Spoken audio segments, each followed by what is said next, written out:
बीच में एक कर्व के अंडर एरिया फाइंड आउट करना होगा। अब इसका फोर्थ केस देख लेते हैं। जब कुछ पोर्शन कर्व के अबव है, कुछ पोर्शन बिलो है, तो 2 से मल्टीप्लाई कर देंगे क्योंकि एक तो ये वाला एरिया और ये भी, और हमें पता है सिमेट्री का है, इधर भी और उधर भी। तो हेलो बच्चों, आज की वीडियो में हम कवर करेंगे क्लास 12th का chapter number 8 that is applications of integrals की क्विक रिवीजन। तो चलो जल्दी से रिवीजन कर लेते हैं। फर्स्ट ऑफ ऑल आपने चैप्टर 7 में पढ़ा इंटीग्रेशन, ठीक है। इंटीग्रेशन में हमने सारे मेथड समझे उसको इंटीग्रेट करने के। अब इस चैप्टर में हम पढ़ेंगे उसकी एप्लीकेशन। एप्लीकेशन मींस इंटीग्रेशन की जो मेन एप्लीकेशन है वो क्या है कि एक कर्व के अंडर उसका एरिया फाइंड आउट करना, कहां से कहां तक, एक क्लोज्ड इंटरवल में। कोई इक्वेशंस, कोई लाइंस की इक्वेशन आपको ऐसे गिवन होंगी या एक पॉइंट्स आपको ऐसे गिवन होंगे, वो बोलेगा कि इस कर्व के अंडर आपको इस पॉइंट से लेकर इस पॉइंट तक एरिया फाइंड आउट करना है।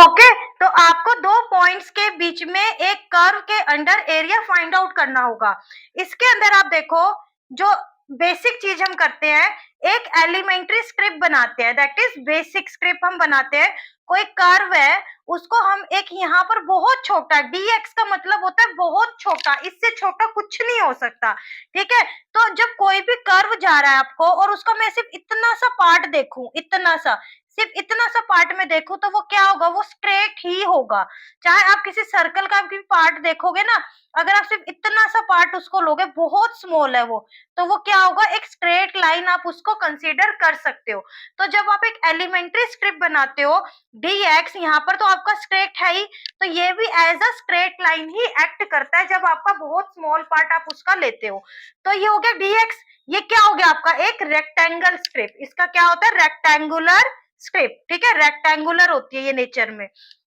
अब इसका अगर मैं एरिया फाइंड आउट करूं सिर्फ इस रेक्टेंगुलर स्ट्रिप का, तो क्या होगा, दिस साइड, ये दोनों साइड सेम है, तो dx इंटू, और ये जो ये वाली साइड है रेक्टेंगुलर की, वो क्या है, y के इक्वल है। यहाँ से उसकी लेंथ कितनी आ रही है, यहाँ से यहाँ तक, मतलब कि ये y की वैल्यू ले रहा है यहाँ से, तो dx इंटू y, या फिर y इंटू dx लिखना ज्यादा ठीक रहेगा। तो ये इसका एरिया कितना हो गया, y इंटू dx, वो सिर्फ इसका एरिया एलिमेंट्री स्क्रिप्ट का। तो हम इसको कैसे रिप्रेजेंट कर सकते हैं, डी से, मतलब कि small area, D mean small area, dx से। जब dx से हम एरिया कैलकुलेट कर रहे हैं, तो वो क्या हो गया, एरिया डी से हो गया, ठीक है। अब लेकिन हमें यहां से यहां तक एरिया कैलकुलेट करना है, तो हम इसको क्या करेंगे, इस डी को इंटीग्रेट कर देंगे क्लोज्ड इंटरवल, जो भी हमें पॉइंट्स दिए हुए हैं, कहां से कहां तक, ए से बी तक। वो कह रहा है ए से बी तक एरिया कैलकुलेट करो, तो एरिया ऑफ पूरा ए बी सी डी, पूरा ए बी सी डी का एरिया कितना हो गया, ये डी ए टू बी। और डी ए की जगह पे हम क्या लिख सकते हैं, जो हमने यहाँ पे वैल्यू फाइंड आउट करी है, y इंटू डी एक्स। और y क्या होता है, जो एफ एक्स के फंक्शन, x का जो फंक्शन होगा, y की जगह उसको लिख देंगे, ठीक है। अभी मैं क्वेश्चन करके दिखवाऊंगी तो आपको ज्यादा क्लियर हो जाएगा। y की स्पेस पे हम लिख देंगे x का फंक्शन, जो भी हमें कर्व गिवन है, कर्व की कोई इक्वेशन गिवन होगी ना हमें, उसको x की टर्म में यहाँ पे लिख देंगे dx। तो इसको हम इंटीग्रेट करेंगे a to b, definite integral, तो हमारा क्या फाइंड आउट हो जाएगा, उस एरिया का, उस कर्व के अंडर का एरिया। अब इसके अंदर कुछ बातें समझने लायक है। A area A to B F X dot D X, जब एरिया बाउंडेड बाय एक कर्व और एक्स एक्सिस, यहाँ पे हमने क्या समझा, एक्स एक्सिस पे हमने डी एक्स लिया है, और एरिया कर्व क्या है, यहाँ पर है, ठीक है। अब यहाँ पर क्या है, अगर y एक्सिस पे एरिया बाउंड हो, तो और एक कर्व है, इन दोनों के बीच में, इन दोनों के बीच में एरिया बाउंड है ना, y एक्सिस, x एक्सिस तो यहाँ से बड़ा दूर हो गया, ये कर्व ऐसा है, तो हम इसे y एक्सिस के थ्रू तो निकाल ही नहीं सकते, x एक्सिस के थ्रू तो सॉरी निकाल ही नहीं सकते, तो यहाँ पर लेंगे अराउंड y एक्सिस। तो y एक्सिस पे हम क्या लेंगे, dy, स्मॉल ले ली dy, और ये क्या होगा फिर, ये जो स्ट्रिप है, ये इसकी लेंथ कितनी है, x के अराउंड आ रही है, x की मेजरमेंट आ रही है ना, x के पैरेलल है ये, तो x, तो इसका क्या आ गया, dA किसके इक्वल आ गया,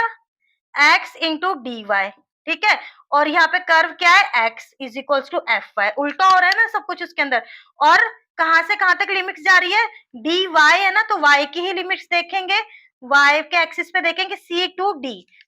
D F Y dot D Y, ठीक है। अब आगे आ जाओ, और डिस्कस करेंगे, क्वेश्चंस डिस्कस करेंगे, तब और क्लियर हो जाएगा।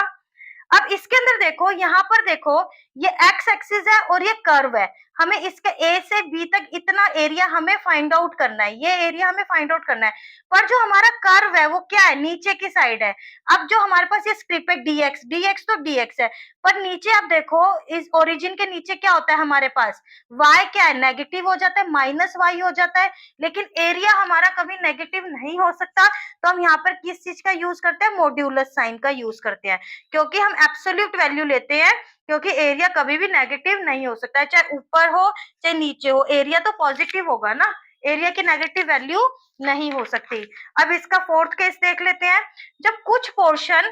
कर्व के अबव है, कुछ पोर्शन बिलो है, तो इसके अंदर देखो यहाँ पर तो y क्या है, पॉजिटिव है, यहाँ पर y क्या है, नेगेटिव है, तो हम A1 क्या लेंगे, ये एरिया है A1 और ये एरिया को रिप्रेजेंट कर लेंगे A2 से, तो A1 हम क्या लेंगे, इसकी एब्सोल्यूट वैल्यू लेंगे, क्योंकि यहाँ पर y हमारा क्या आ रहा है, नेगेटिव आ रहा है, नेगेटिव आएगा तो कुछ ना कुछ कैंसिल हो जाएगा, हमारा आंसर गलत आ जाएगा। अगर इसका मान लो 4 यूनिट आ रहा है, इसका 5 यूनिट आ रहा है एरिया, तो हमारा तो टोटल 9 यूनिट हो गया। अगर ये नेगेटिव ले लेंगे हम, -5 + 4 ले लेंगे तो हमारा -1 आ गया, तो that is wrong. Area means वो कितना स्पेस ऑक्यूपाई कर रहा है, that will be always positive. तो यहाँ पे अगर 5 आएगा, यहाँ पे 4 आएगा, तो दोनों एड ऑन होंगे तो 9 आएगा हमारा। सिर्फ एग्जाम्पल दे रही हूँ, तो हमारे पास जो नेगेटिव, जब भी नेगेटिव में आएगा तो इसके लिमिट्स क्या होंगी, ए टू सी, यहाँ पे जहाँ पे कट आ रहा है, जहाँ पर जहां तक नेगेटिव आ रहा है ए टू सी के लिए हम क्या ले लेंगे, A1 एब्सोल्यूट वैल्यू ले लेंगे और A2 नॉर्मल ले लेंगे, और उसकी लिमिट्स कहां से कहां तक जाएंगी, C to B, C to B। ठीक है, हम ऐसे इसको एरिया कैलकुलेट करेंगे, जैसे कि देखो y is equal to sine X, sine X का हमें पता है, और 0 से 2 पाई तक उसने हमें गिवन है, साइन एक्स का कर्व हमें पता है यही होता है, तो 0 से पाई तक तो देखो y पॉजिटिव है, और पाई से 2 पाई तक जब बीच में, तो y की वैल्यू क्या है, नेगेटिव है, तो हम इसकी एब्सोल्यूट वैल्यू लेंगे। इसके अंदर देखो आप 0 to pi sine X dot D X, और यहाँ की तो नॉर्मल है क्योंकि y पॉजिटिव है। अब यहाँ पे पाई से 2 पाई में y क्या है, नेगेटिव है, तो पाई से 2 पाई तक हमने इसके एब्सोल्यूट वैल्यू ले ली। यहाँ पर साइन एक्स का इंटीग्रेशन किया 0 टू पाई, यहाँ पर भी साइन एक्स का किया पाई टू 2 पाई, यहाँ पर माइनस साइन बाहर आ गया, माइनस लिया, कोस पाई माइनस जी, ये तो सिर्फ कैलकुलेशन है, कोस पाई पे वैल्यू होती है -1 और 0 पे होती है 1, कोस पाई पे होती है -1, माइनस का साइन ये वाला, और कोस 0 पे वैल्यू होती है 1, तो ये कैलकुलेट करके क्या आ गया, 2 आ गया। और यहाँ पर कोस 2 पाई पे वैल्यू होती है 1, और कोस पाई पे होती है -1, माइनस माइनस +1 हो गया, तो यहाँ पर -2 था,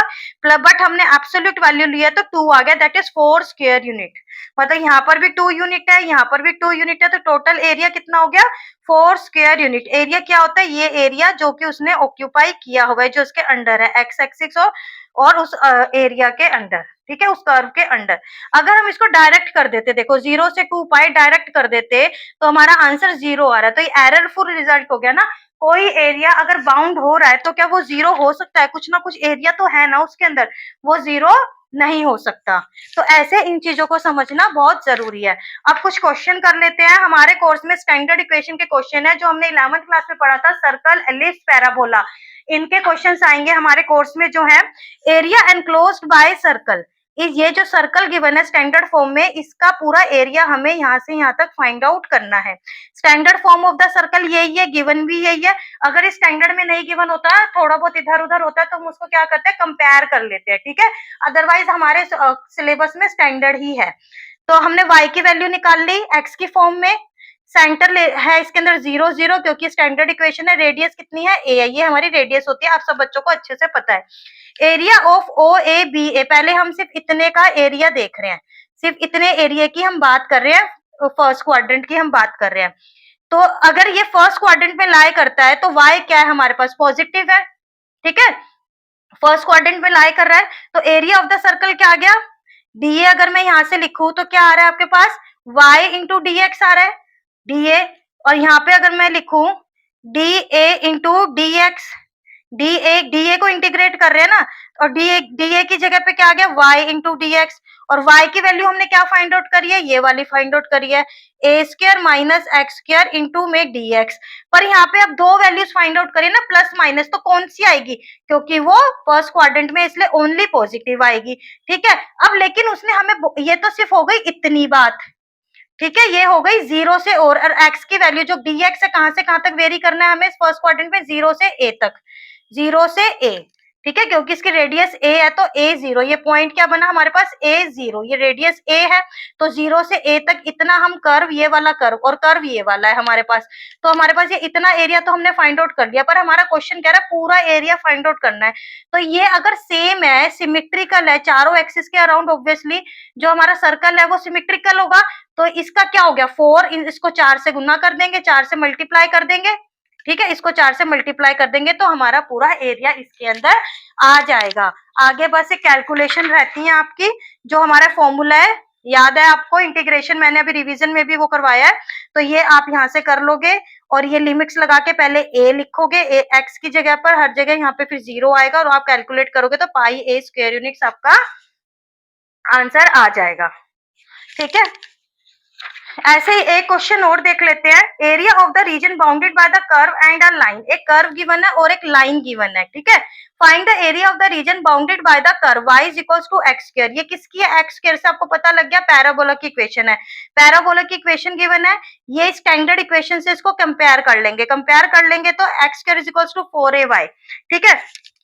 स्टैंडर्ड में क्या होता है, ये 0 0 होता है और जब एक्स स्क्वायर होता है तो मतलब सिमेट्रिक अबाउट वाई एक्सिस होता है, जब एक्स स्क्वायर वाली कंडीशंस होती है तो क्या होती है सिमेट्रिक अबाउट वाई एक्सिस होती है, और जब वाई स्क्वायर वाली होती है तो सिमेट्रिक अबाउट एक्स एक्सिस, मैंने बाद में इसमें बताया हुआ, मैं आपको रिवीजन करवा दूंगी। वर्टेक्स क्या है 0 0, फोकाई क्या आएगा अगर हम इससे कंपेयर करेंगे, हमें गिवन है X square is equals to Y और हमें कंपेयर किससे करना है, X square is equals to 4ay से, तो यहाँ पर 4a किसके इक्वल आ रहा है, यहाँ पे मतलब 1 के इक्वल आ रहा है, तो a की वैल्यू क्या आ गई 1/4 आ गई, तो 1/4 आ गई। Parabola has a symmetry y axis है और इसका कोफिशिएंट पॉजिटिव है, देखो y क्या है यहाँ पे पॉजिटिव है, तो ये अपवर्ड ओपन होएगा, ठीक है, अपवर्ड ओपन होएगा। और एक लाइन दी हुई है y is equals to 4 line, y is equals to 4 मतलब 0 4, x की वैल्यू 0 और y 4, तो ये वाली लाइन है y इज इक्वल्स टू 4 की, तो इसके अंदर क्या है आपके पास, और इसके अंदर देखो ये y एक्सिस पे हमने स्क्रिप्ट लिया, अगर हम x एक्सिस पे लेते हैं ना बड़ा मुश्किल हो जाता है, यहाँ से लेके फिर हम पहले इस लाइन के अंदर निकालते, फिर इसको इसमें से सब्ट्रैक्ट करते इस वाले कर्व को, तो बड़ी मुश्किल हो जाती, तो इसके अंदर हमने क्या लिया, जहां पे हमें कन्वीनियंट होता है हम देख लेते हैं और ये प्रैक्टिस से हमें पता लगने लगता है, dy इंटू एक्स आ गया, x इंटू dy आ गया, और कहां से कहां तक 0 से 4 तक, कहां से कहां तक जाना है 0 से 4 तक जाना है, एक्स का यही प्लस माइनस वैल्यू आ गई, ठीक है। अब हम सिर्फ फर्स्ट क्वाड्रेंट का ले रहे हैं तो एक्स क्या है पॉजिटिव है, एक्स के पैरेलल है ना, तो फर्स्ट क्वाड्रेंट है तो पॉजिटिव है, और उसी की तरह उसमें हमने 4 से मल्टीप्लाई किया था, इसमें सिर्फ ये 2 से मल्टीप्लाई कर देंगे, क्योंकि एक तो ये वाला एरिया और ये भी, और हमें पता है सिमेट्रिक है इधर भी और उधर भी मतलब सेम है, तो हमने 2 से मल्टीप्लाई कर दिया और इसको कैलकुलेट कर दिया, तो ये हमारा आंसर आ गया। अब फटाफट से 11th क्लास का रिवाइज कर लेते हैं। इसके अंदर देखो equation of the straight line हमने पढ़ी थी, कोई स्ट्रेट लाइन की इक्वेशन आती है ax plus by plus c is equals to 0, कोई स्टैंडर्ड इक्वेशन आती है सर्कल की, ये होती है इसके अंदर सेंटर 0 0 रेडियस a होती है। Standard equation of parabola, parabola की 4 इक्वेशंस हमने पढ़ी थी, जब y स्क्वायर होता है तो मतलब वो x एक्सिस के अराउंड सिमेट्रिक है, और अगर पॉजिटिव है तो वो राइट में है, मतलब x यहाँ पर पॉजिटिव है ना, और नेगेटिव है अगर इसका कोफिशिएंट तो वो x की नेगेटिव वाली साइड है, गॉट द पॉइंट। ऐसे ही अगर एक्स स्क्वायर की फॉर्म है तो वो वाई एक्सिस के अराउंड सिमेट्रिक है, वाई एक्सिस के अराउंड सिमेट्रिक है ना, वाई के इधर उधर, और अगर पॉजिटिव है तो अपवर्ड ओपन होएगा, अपवर्ड, क्यों वाई ऊपर क्या होता है पॉजिटिव होता है, वाई नीचे नेगेटिव होता है तो डाउनवर्ड ओपन होएगा। सिमेट्रिक अराउंड एक्स एक्सिस, ठीक है, सिमेट्रिक अराउंड एक्स एक्सिस ये दोनों होते हैं, सिमेट्रिक अराउंड वाई एक्सिस ये दोनों होते हैं। अगर ऊपर राइट साइड खोलेगा अगर कोफिशिएंट पॉजिटिव है, लेफ्ट साइड ओपन होगा अगर कोफिशिएंट नेगेटिव है, अपवर्ड ओपन होगा अगर कोफिशिएंट पॉजिटिव है, डाउनवर्ड ओपन होगा कोफिशिएंट नेगेटिव है। आप इसी से याद रखो y कहाँ पॉजिटिव होता है, ऊपर पॉजिटिव होता है, अपवर्ड पॉजिटिव होता है, तो इसलिए अपवर्ड ओपन होगा पॉजिटिव वाला। ऐसे ही x का आप ध्यान रखो। अब लास्ट आ जाता है एलिप्स, एलिप्स की देखो स्टैंडर्ड इक्वेशन क्या होती है, ये होती है, ये हमने पढ़ी है अच्छे से, X square by square plus Y square plus B square. अब इन दोनों में ना बच्चे कंफ्यूज हो जाते हैं, इसमें और इसमें बहुत कंफ्यूज होते हैं, मैम एक्स के नीचे बड़ा लिखना है छोटा लिखना है क्या लिखना है, वो कंफ्यूज हो जाते हैं। बस आप याद रखो जो एक्स है, एक्स के नीचे अगर मेजर एक्सिस है तो उसके नीचे बड़ा वाला है, अगर a is greater than b, जो भी ग्रेटर है ना एक दूसरे में से, जिसके नीचे बड़े वाला है ना बस वो मेजर एक्सिस है, अब यहाँ पर a ग्रेटर देन b है और वो x के नीचे है, तो ये मेजर एक्सिस हुआ, जिसका मेजरमेंट बड़ा है वो मेजर एक्सिस है बस। अब इसके अंदर देखो, इस वाले केस में b ग्रेटर देन a है, तो मतलब y के नीचे बड़े वाला है, ठीक है, y के नीचे बड़े वाला है, तो मेजर एक्सिस क्या हुआ, y हुआ। अब इसके अंदर देखो a ग्रेटर देन b है, मतलब y के नीचे बड़े वाला है, तो y मेजर हुआ। तो इसके अंदर बच्चे कंफ्यूज हो जाते हैं, मैम a वाला बड़ा है या b वाला बड़ा है, तो मैंने आपकी कंफ्यूजन क्लियर कर दी। जो जिसके नीचे है, जिसके नीचे बड़े वाला है वही मेजर एक्सिस है, जिसके नीचे छोटे वाला है वो माइनर एक्सिस है। आपको ये ध्यान रखना है, ठीक है बेटा। आज की क्लास यहाँ पर ओवर होती है, और बेटा हमारे साथ बने रहना, चैनल को सब्सक्राइब कर देना, फ्रेंड्स के साथ शेयर कर देना, क्योंकि बेटा अभी स्टेप बाय स्टेप सारे यहाँ पर क्वेश्चन पेपर क्रैश कोर्स में लॉन्च करने वाली हूँ, तो बने रहना अपने फ्रेंड्स के साथ यहाँ पर और अच्छे से अपने प्रिपरेशन करना। ओके बेटा, बाय।